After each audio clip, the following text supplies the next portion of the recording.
প্ৰশাসনৰ উচ্ছেদ অভিযান আৰু আজি নগাঁৱৰ ঢিঙত চলিব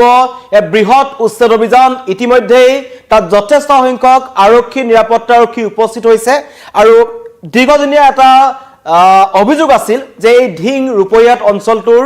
প্ৰায় ৩,৪৭১ বিঘা ভূমি এইখিনি কিছু অঞ্চলৰ আৰু বহু অঞ্চল আছে য'ত বেদখলকাৰী কবলত বহু মাটি আছে কিন্তু এই ৮টা অঞ্চল চিনাক্ত কৰা হৈছে ঢিঙৰ য'ত প্ৰায় ৩,৪৭১ বিঘা মাটি বেদখলকাৰী কবলত আছে তেওঁলোকে তাত ফিচাৰী নিৰ্মাণ কৰিছে তাত তেওঁলোকে বিভিন্ন ধৰণৰ কৃষি কৰ্ম কৰি আছে বহু চৰকাৰী ভূমি গ্ৰেজিং ৰিজাৰ্ভৰ মাটি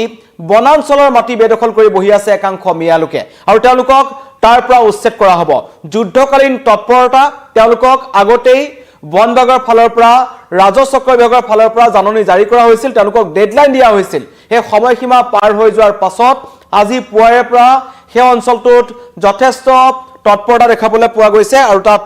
আৰক্ষী নিৰাপত্তাৰক্ষী বাহিনী উপস্থিত হৈছে এয়া দৃশ্যাংশ দেখুৱাই আছো এইবোৰ হৈছে মাটি ঢিং অঞ্চলৰ এইদৰে ফিচাৰী খান্দি একাংশ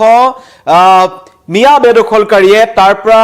মাছৰ ব্যৱসায় কৰি গৈছে আৰু নগাঁও জিলাখনৰ আশে-পাশে থকা সমগ্ৰ মাছৰ বজাৰখনৰ যিটো ব্যৱসায়খনৰ সমগ্ৰ গোটেই ব্যৱসায়টো তেওঁলোকৰ নিজৰ হাতত ৰাখিছে এইবোৰ অঞ্চলত চৰকাৰী মাটি দখল কৰি একাংশ মিয়া লোকে প্ৰায় 50 বিঘা 60 বিঘাকৈ তেওঁলোকে ফিচাৰী তাক নিৰ্মাণ কৰিছিল আৰু এই ফিচাৰীসমূহৰ পাৰসমূহ ভাঙি পেলোৱা হ'ব আৰু এই অঞ্চলসমূহত যিমানেই ব্যৱসায়িক প্ৰতিষ্ঠান আছে বা বেদখলকাৰী ঘৰ আছে সকলো এফালৰ পৰা ভাঙি পেলোৱা হ'ব পুৱাৰ ভাগতে তাত এইদৰে আৰক্ষী নিৰাপত্তাৰক্ষী উপস্থিত হৈছে এটা কথা আমি আগতেও দেখিছিলো গোৱালপা পাইকান সংৰক্ষিত বনাঞ্চল হওক উৰিয়াম ঘাট হওক বা অন্য যি প্ৰান্ততে চলিছে সকলোতে কিন্তু যেতিয়া উচ্ছেদ চলাবলৈ গৈছে এটা উত্তপ্ত পৰিস্থিতিৰ সৃষ্টি হয় বেদখলকাৰীসকলে মাৰপিট কৰিবলৈ আগবাঢ়ি আহে আৰক্ষীসকলক তেনে পৰিস্থিতি যাতে উদ্ভৱ নহয় সেই কাৰণে যথেষ্ট সংখ্যক আৰক্ষী নিৰাপত্তাৰক্ষী তাত মুতায়ন কৰা হৈছে যাতে যিকোনো মুহূৰ্তত যদি অপ্ৰীতিকৰ পৰিস্থিতিৰ সৃষ্টি হয় তেওঁলোকৰ বিৰুদ্ধে ব্যৱস্থা গ্ৰহণ কৰা হ'ব আৰু ৮টা অঞ্চলৰ কথা কৈছো যি 8টা অঞ্চলত উচ্ছেদ চলিব হেতু হৈছে ঢিঙৰ সালনাবাৰী ভেৰভেৰি বিল টুকটুকি আহুমগাঁও কটগুৰি ৰৌমাৰী বিল ময়ৰাধবজ আৰু মাগুৰামাৰী এই অঞ্চলকিটাত উচ্ছেদ চলিব বহু গাঁও তেওঁলোকে বেদখল কৰিছে বিলৰ পাৰত বসবাসকাৰী আছে বহু লোকে আৰু সেই বিলসমূহত তেওঁলোকে চৰকাৰী যি নীতি নিৰ্দেশনা নিয়ম উলংঘা কৰি তেওঁলোকে মাছ ধৰে আৰু তাতে তেওঁলোকে কিছুমান ফিচাৰী নিৰ্মাণ কৰিছে আৰু সেইবোৰৰ কোনো ধৰণৰ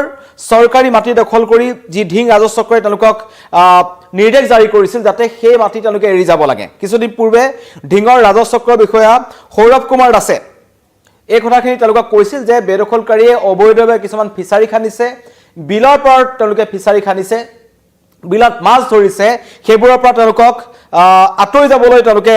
কোৱা হৈছিল কিন্তু পুখুৰী খন্দাৰ ফলত ঢিং বটদ্ৰবাৰ কুৰিখনতকৈ অধিক গাঁৱৰ জনজীৱন বিপন্ন হৈ পৰিছিল কাৰণ তেওঁলোকে জধে মধে ফিচাৰী খান্দিছিল বিলসমূহ বন্ধ কৰি দিছিল যাৰ কাৰণে বিলৰ পানী ওলাই যাব নোৱাৰে আৰু সেই অঞ্চলসমূহত কৃত্ৰিম বানৰ সমস্যা হৈছিল স্থানীয় ৰাইজে অভিযোগ উত্থাপন কৰিছিল যে ফিচাৰীসমূহৰ যিবোৰ পাৰ আছে পাৰবোৰ ভাঙি পেলাব লাগে এইদৰে তেওঁলোকে পাৰ বান্ধি এই বিলসমূহৰ পৰা পানী যোৱা বাট তেওঁলোকে বন্ধ কৰিছিল যাৰ ফলত এই খিলঞ্জীয়া লোকসকলৰ কৃষিভূমিত পানী সোমাইছিল আৰু এতিয়া তেওঁলোকৰ দাবীৰ পাছতেই এই কুৰিখনতকৈ অধিক গাঁৱৰ ৰাইজে অভিযোগ উত্থাপন কৰিছিল জলাশয় দলং কালভাৰ্ট আদি বন্ধ কৰি দিছিল তেওঁলোকে আৰু তাৰ ফলত কৃত্ৰিম বানৰ সৃষ্টি হৈছিল এই ঢিং বটদ্ৰবা অঞ্চলটোত বিশেষকৈ ঢিঙৰ সালনাবাৰী ভেৰভেৰি বিল টুকটুকি আহুমগাঁও কটগুৰি ৰৌমাৰী বিল ময়ৰাধবজ আৰু মাগুৰামাৰী বিলত চলিছে অবৈধ বেদখলকাৰীৰ সন্ত্ৰাস আৰু তাত আজি উচ্ছেদ অভিযান চলিব মন্তব্য আহিছে মই প্ৰথমতে শুনাই ল'ব বিচাৰিছো আমি এইটো উচ্ছেদৰ পক্ষত আমি বহুত বছৰৰ পৰা আমি দৰখাস্ত দি পেলাই আমি প্ৰতিবাদ কৰি আছিলোঁ যে এইটো উচ্ছেদ হ'ব লাগে বুলি কিন্তু যেনেকৈ আজি উচ্ছেদ আৰম্ভ হৈছে এইটো উচ্ছেদৰ নামত বেকুবাওনা হৈ আছে কিয় আমাৰ ৰাইজে নিজৰ পাট্টাৰ মাটি এৰি দিছে যাতে পানী যোৱাৰ ৰাস্তাটো মুকলি হয় কিন্তু আজি যিটো কাম আৰম্ভ হৈছে দা কোৰ দি পেলাই এই কোৰ দাৰ কাম এইটো নহয় এইটো আমাৰ ড্ৰেইন হ'ব লাগিব এটা জেচিবি নাই এটা ফকলেন নাই এইটো উচ্ছেদৰ নামত বেকুবাওনা আৰম্ভ হৈছে আমি ডিসি স্যাৰ এডিসি স্যাৰে আমাক মানে এটা আশ্বাস দিয়ক যে মানে কথা কওক যে ইয়াত কেনেকৈ কি কৰিব, নহ'লে আমি এই উচ্ছেদ মানি নলওঁ। আমি অসমৰ মাননীয় মুখ্যমন্ত্ৰী চাহাবক অনুৰোধ জনাওঁ যে আমাৰ ৰাইজৰ দাবী যিটো আছিল যে এই পানী যোৱা আমাৰ কৃত্ৰিম বান নিষ্কাশন কৰাৰ যিটো কাম আছিল সেই যেনেকৈ কৰিলে আমাৰ এই বৃহত্তৰ অঞ্চল এই কৃত্ৰিম বানৰ পৰা বাচিব, সেই কাম আমাক কৰি দিয়ক, নহ'লে এই উচ্ছেদ বন্ধ কৰিব লাগে। আমি এইটো উচ্ছেদৰ পক্ষত আমি বহুত বছৰৰ পৰা আমি দৰখাস্ত দি পেলাই আমি প্ৰতিবাদ কৰি আছিলোঁ যে এইটো উচ্ছেদ হ'ব লাগে বুলি।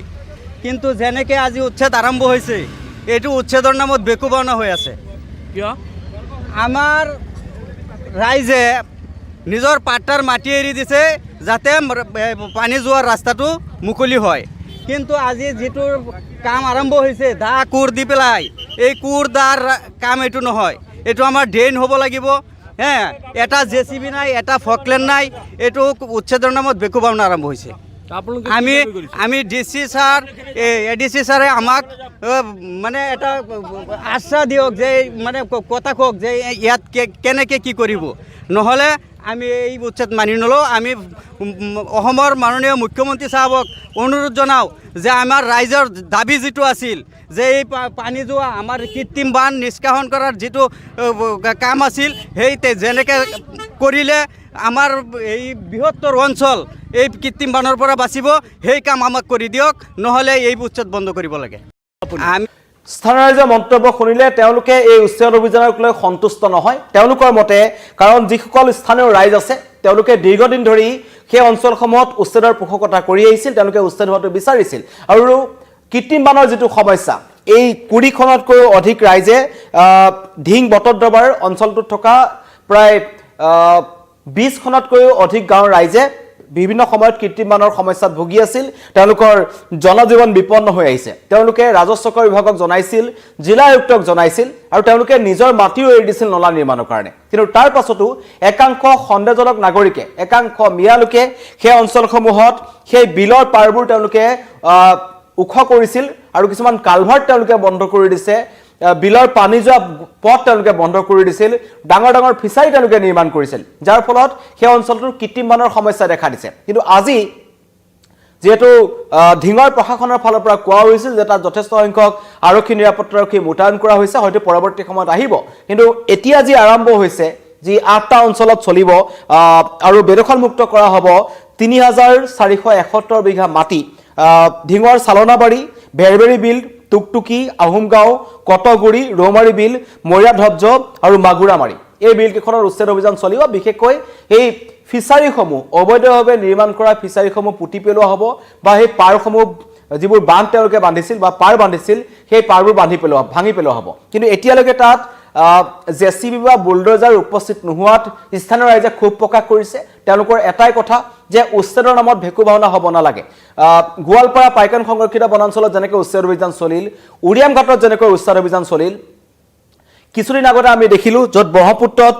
অসমীয়া লোকক ব্ৰহ্মপুত্ৰত কাটি পেলাই দিয়া ভাবুকি প্ৰদান কৰা হৈছিল, তাতো উচ্ছেদ অভিযান চলিছে। তেনেকৈ উচ্ছেদ অভিযান চলিব লাগে বুলি একাংশ স্থানীয় ৰাইজে অভিযোগ উত্থাপন কৰিছে। আৰু তেওঁলোকৰ এটাই কথা যে উচ্ছেদ অভিযান যদি ভালকৈ নচলে তেন্তে উচ্ছেদ অভিযানটো বন্ধ কৰি দিব লাগে, উচ্ছেদ অভিযান নামত ভেকুবাওনা কৰিব নালাগে বুলি এজনে মন্তব্য কৰিলে। মই ইতিমধ্যে আপোনাক শুনাইছোঁ। কিন্তু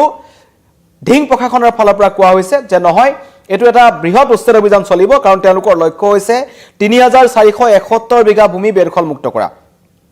আৰু তাৰ ফলত হয়তো পৰ্যায়ক্ৰমে চলিব। প্ৰথম অৱস্থাত কিছু সংখ্যক নিৰাপত্তাৰক্ষী আহিছে আৰু পৰৱৰ্তী সময়ত যদি উত্তপ্ত পৰিস্থিতিৰ সৃষ্টি হয়, কাৰণ হিংসাত্মক পৰিস্থিতিৰ কাৰণে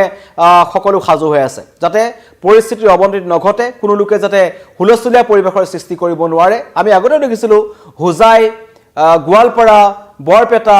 এই অঞ্চলসমূহ যেতিয়া উচ্ছেদ অভিযান চলিছিল সকলোৱে একাংশ লোক ওলাই আহিছিল, আহি আৰক্ষী নিৰাপত্তাৰক্ষীক তেওঁলোকে প্ৰহাৰ কৰিছিল, অন্য নালাগে প্ৰশাসনীয় বিষয়া পৰ্যন্ত আহত হ'ব লগা হৈছিল। তাৰ পাছতেই ঢিঙত যিটো চলি আছে আৰু কিছুদিন পূৰ্বে এই দখল কৰা মাটিসমূহ এৰিবৰ কাৰণে জিলা প্ৰশাসনৰ ফালৰ পৰা, বন বিভাগৰ ফালৰ পৰা বেদখলকাৰীসকলক জাননী প্ৰেৰণ কৰা হৈছিল। তেওঁলোকক ডেডলাইন দিয়া হৈছিল যে আপোনালোকে সোনকালে ইয়াৰ পৰা আঁতৰি যাওক। আৰু অৱশেষত এতিয়াও যেতিয়া একাংশ আঁতৰি যোৱা নাই, কাৰণ এই ঢিং বটদ্ৰৱা সমষ্টিটোত অঞ্চলটোত বহু সংখ্যক অঞ্চল আছে য'ৰ পৰা একাংশ এই মিয়া বেদখলকাৰীসকলে মাছৰ বজাৰখন তেওঁলোকে নিজৰ হাতত ৰাখিছে লগতে তাত কিছুমান অবৈধভাৱে তেওঁলোকে ফিচাৰী নিৰ্মাণ কৰিছে আৰু সেই ফিচাৰীবোৰ নিৰ্মাণ কৰি তেওঁলোকে য'ত ত'ত পাৰ বন্ধাৰ কাৰণে সেই আশে-পাশে থকা গাঁওসমূহত কৃত্ৰিম বানৰ সমস্যা দেখা দিছে আৰু গাঁওবাসীয়ে আহি অভিযোগ উত্থাপন কৰিছিল যে এই ফিচাৰীসমূহ পুতি পেলাব লাগে বা এই যি বিলসমূহৰ পাৰে পাৰে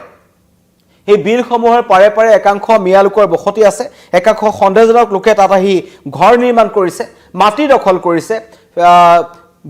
বিলৰ মাটিকে তেওঁলোকে দখল কৰি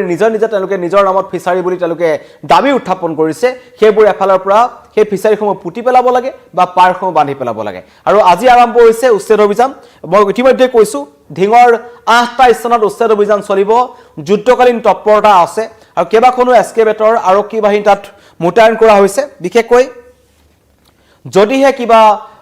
অপ্ৰীতিকৰ পৰিস্থিতিৰ সৃষ্টি হয় তেন্তে কিন্তু আৰক্ষীয়ে ব্যৱস্থা গ্ৰহণ কৰিব ইয়াৰ আগতো এনেকুৱা ধৰণৰ উচ্ছেদ অভিযান চলি আছিল মুখ্যমন্ত্ৰীয়ে যেটো কথা কৈছিল যে উচ্ছেদ অভিযান চলিবই কোনো কাৰণত উচ্ছেদ অভিযান বন্ধ নহয় যিমানেই উচ্ছেদৰ বিৰুদ্ধে মন্তব্য কৰিব সিমানেই উচ্ছেদ অভিযান চলি যাব বুলি মন্তব্য কৰিছিল আৰু